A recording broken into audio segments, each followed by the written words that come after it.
யார் என்று ஒரு மன்னன் இருந்தான். அவன் யாருக்கும் அஞ்ச மாட்டேன், யாரையும் மதிக்க மாட்டேன் என்று தானும் தன்னுடைய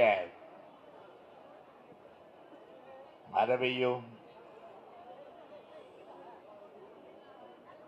பதுங்கியிருந்த அரண்மனைக்குள்ளே இருந்து மிரட்டல் விடுத்தான்.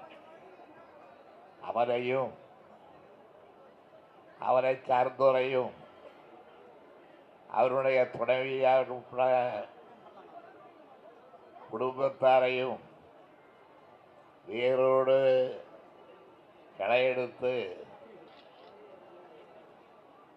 அந்த நாட்டை சுதந்திர பூமியாக ஆக்கி, சமத்துவ பூமியாக ஆக்கி விடுவித்த அந்த பெரும் கைங்கரியத்தை அந்த நாட்டிலே உள்ள சாதாரண சாமானிய ஏழை எளிய மக்கள் தான் செய்து முடித்தார்கள். அதே நிலை எந்த ஒரு அரசுக்கும் வரக்கூடாது என்ற காரணத்தால் தான் கூட்டங்களிலே விளக்க உரைகளோடு நம்முடைய தோழர்கள் காட்டுகின்ற ஆர்வத்தோடு அரசுக்கு எச்சரிக்கைகளை செய்கின்றோம். எச்சரிக்கையை பொருட்படுத்தாவிட்டால் யாரின் கதி, ரஸ்புட்டினின் கதி இவர்களுக்கு ஏற்படும் என்பதை இந்த நேரத்திலே நான் வெளிப்படுத்தி,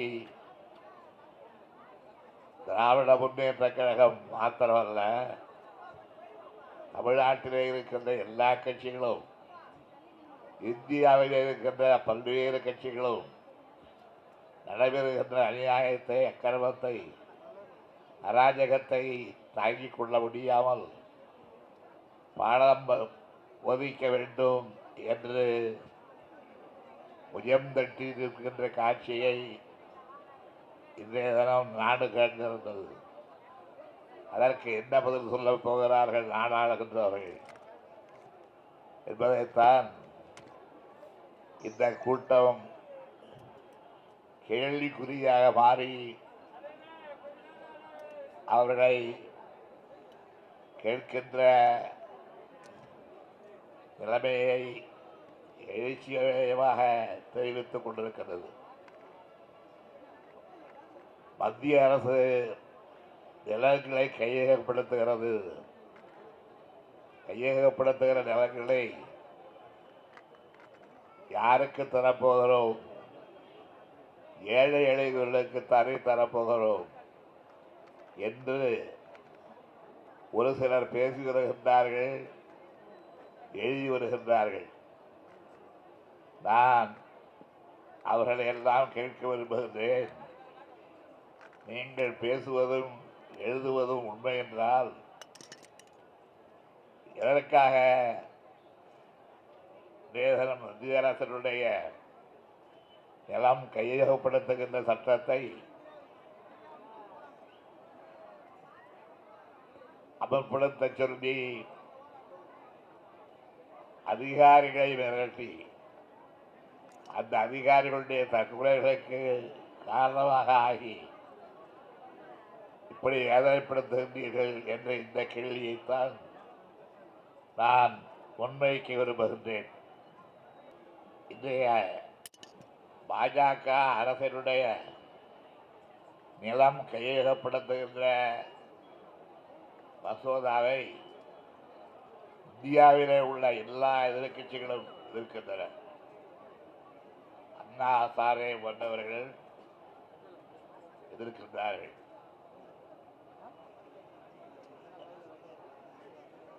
நிதிஷ்குமார் என்ற மாநில அமைச்சர் தன்னுடைய எதிர்ப்பை தெரிவித்திருக்கின்றார். பீகார் மாநிலத்தில் இதை நான் அமல்படுத்தவே மாட்டேன் என்று உறுதி கூறி இருக்கின்றார். அப்படிப்பட்ட ஒரு சட்டத்தை நிதிஷ்குமார் போன்றவர்களுடைய நியாயமான வாதங்களை புறந்தள்ளிவிட்டு நிறைவேற்ற தேவையா என்பதை மத்திய மாநில அரசுகள் சிந்தித்து பார்க்க வேண்டும். இங்கே நம்முடைய தமிழ்நாட்டை பொறுத்தவரையிலே முதலமைச்சராக இருக்கின்ற, மன்னிக்க வேண்டும், அவர் யார் என்று தெரியவில்லை, முதலமைச்சர் தயாவா பன்னீரா என்ற இந்த கேள்விக்கு இன்னும் சரியான விடை கிடைக்கவில்லை. ஆனாலும் அவர்கள் உறுதியளிக்கிறார்கள், இந்த சட்டத்தை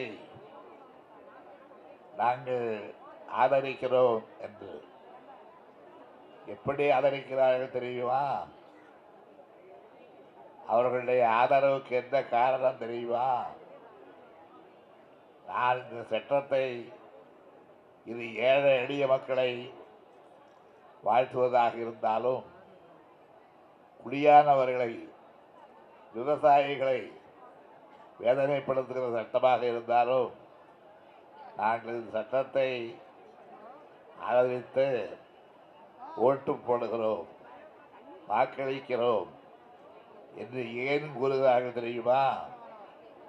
நாங்கள் வாக்களித்தால்தான், இந்த சட்டத்தை ஆதரித்தால்தான் எங்களுடைய கோடிக்கணக்கான ரூபாய் ஊழலை மறந்துவிட்டு அதனை மறைத்துவிட்டு எங்களை நீங்கள் விடுவிக்க முடியும். எங்களை விடுவிப்பதாக இருந்தால் இந்த சட்டத்தை, மசோதாவை நாங்கள் ஆதரிக்கிறோம் என்று ஜெயலலிதா கூறுகிறார் என்றால், அவருக்கு பேசுகின்ற நாக்கு ஒன்றா இரண்டா? கடந்த 2 ஆண்டுகளுக்கு முன்பு இந்த சட்டத்தை ஜெயலலிதாவுடைய கும்பல் எதிர்த்ததோ, அதே சட்டத்தை இன்றைக்கு ஆதரித்து வாக்களிக்க வருந்து கட்டி கொண்டு புறப்படுகிறது என்றால், இது தங்களுடைய தனிப்பட்ட சுய லாபத்திற்காகத்தான் என்பதை எந்த மக்களும், அறிவுள்ள எந்த மக்களும் மறுக்க முடியாது, மறக்க முடியாது. ஆகவே நாட்டில் இன்றைக்கு நடைபெறுகின்ற அநியாயங்கள் ஒரு புறம் இருந்தாலும் கூட, பொழுது விடிந்து பொழுது போனால் தெருவுக்கு ஒரு கொலை, ஊருக்கு ஒரு கொலை, நூற்றுக்கணக்கான புறகட்ட வீரர்கள் கைது என்ற நிலைமையிலே அராஜக ஆட்சியை நடத்தினால் வேண்டுமானால் அவர்களால் இங்கே தாக்குப்பிடிக்க முடியும். ஆனால் அராஜகத்திற்கு ஒரு முற்றுப்புள்ளி வைப்பதற்கு தமிழ்நாட்டிலே உள்ள தமிழர் மாத்திரமல்ல, இந்தியாவிலே உள்ள இந்தியன் ஒவ்வொருவரும் இன்றைக்கு ஒளிவு வெட்டி கொண்டு புறப்படுவார்களே. ஆனால் என்னதான் துப்பாக்கிகள் மாத்திரமல்ல, பீரங்கிகளை பயன்படுத்தார்கள் கூட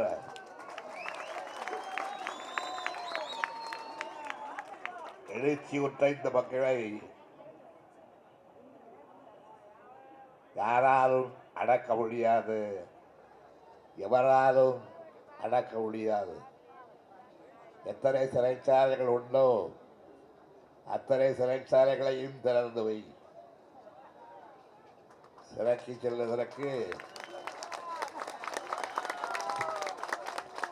சிறைகளை நிரப்புகின்ற போராட்டத்திற்கு தமிழன் தயாராகிவிட்டான். இந்திய நாட்டிலே இருக்கிற ஏழை எளிய பெருமக்கள் தயாராகிவிட்டார்கள். யாரை ஏமாற்றலாம் என்று பார்க்கிறாய்? எவரை கைது செய்து புரட்சியை அடக்கலாம் என்று கருதுகின்றாய்? புரட்சி ஒரு நாளும் தோற்றதில்லை. புரட்சி தோற்பதாக இருந்தால் ரஷ்யாவிலே தோற்றிருக்கும். புரட்சி தோற்பதாக இருந்தால் பிரெஞ்சு நாட்டிலே தோற்றிருக்கும். இந்த நாட்டிலும் தோற்காத புரட்சி இன்றைக்கு தமிழ்நாட்டிலே மாத்திரமல்ல, தமிழ்நாடு தழுவி அடுத்து இந்தியாவில் பரவுகின்ற அந்த புரட்சி ஏழை எளிய மக்களை, மதவாதிகளுக்கு ஆதரவாக இருக்கின்ற கொடூர வஞ்சக எண்ணம் படைத்த கொடுமையாளர்களை எதிர்த்து இருக்கின்ற புரட்சி. அந்த புரட்சியை அடக்கிவிடலாம் என்று எந்த சட்டத்தை கொண்டு வந்தாலும், எந்த திட்டத்தை கொண்டு வந்தாலும், எந்த ஆயுதங்களை பயன்படுத்தினாலும் அவைகளுக்கெல்லாம் அடங்கி போவதற்காக இந்த எழுச்சியை பெறை நான் அவர்களுக்கெல்லாம் தெரிவித்துக் கொண்டு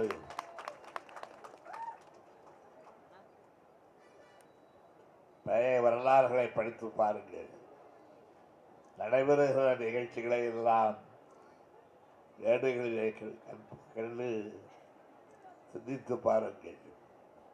அந்த சிந்தனைகளுக்கு பிறகு, இந்த நடமாட்டங்களுக்கு பிறகு நாடு எங்கே போகிறது, எந்த அளவுக்கு தன்னை கிட்டப்பட்டு படித்துக் கொண்டிருக்கிறது, இந்த கட்டுப்பாட்டை மீறினால் என்ன ஆகும் என்பதையெல்லாம் தயவு செய்து ஆட்சியாளர்களே, நாம் ஆளுவது உறுதி, இன்றைக்கு நம்ம யாரும் வீழ்த்த முடியாது என்று கங்கணம் கட்டிக் கொண்டிருக்கின்ற கைவர்களை தயவு செய்து பழைய வரலாறுகளை படித்து பாருங்கள். பழைய சரித்திரங்கள் கூறுகின்ற பாடங்கள் என்ன என்பதை எண்ணி பாருங்கள். எனவே அந்த பாடங்களை படித்த பிறகாவது, அந்த அனுபவங்களை உணர்ந்து பார்த்த பிறகாவது இனியும் தொடர்ந்து மக்களை வாட்டுவோம் என்று எண்ணாமல்